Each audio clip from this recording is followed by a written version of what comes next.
സങ്കീർത്തന പുസ്തകം 9-ാം അധ്യായം 1 മുതൽ 12 വരെയുള്ള വചനങ്ങൾ.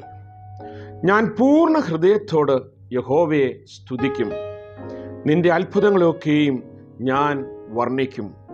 ഞാൻ നിന്നിൽ ഘോഷിച്ചുല്ലസിക്കും, അത്യുന്നതനായുള്ളവേ, ഞാൻ നിന്റെ നാമത്തെ കീർത്തിക്കും. എൻ്റെ ശത്രുക്കൾ പിൻവാങ്ങുകയിൽ ഇടറി വീണു, നിന്റെ സന്നിധിയിൽ നശിച്ചു പോകും. നീ എൻ്റെ വ്യവഹാരവും കാര്യവും നടത്തിയിരിക്കുന്നു. നീ നീതിയോടെ വിധിച്ചുകൊണ്ട് സിംഹാസനത്തിൽ ഇരിക്കുന്നു. നീ ജാതികളെ ശാസിച്ചു, ദുഷ്ടനെ നശിപ്പിച്ചു. അവരുടെ നാമത്തെ നീ സദാകാലത്തേക്കും മായ്ച്ചു കളഞ്ഞു. ശത്രുക്കൾ മുടിഞ്ഞ് സദാകാലത്തേക്കും നശിച്ചിരിക്കുന്നു.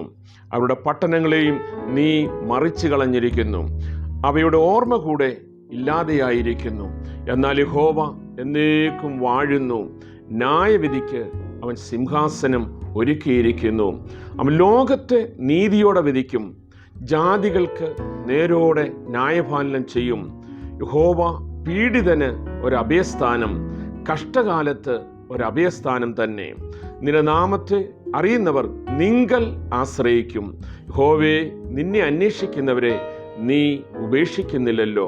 സിയോനിൽ വസിക്കുന്ന യഹോവയ്ക്ക് സ്തോത്രം പാടുവീൻ. അവൻ്റെ പ്രവൃത്തികളെ ജാതികളുടെ ഇടയിൽ ഘോഷിപ്പീൻ. രക്തപാതകത്തിന് പ്രതികാരം ചെയ്യുന്നവൻ അവരെ ഓർക്കുന്നു, എളിയവരുടെ നിലവിളിയെ അവൻ മറക്കുന്നതുമില്ല.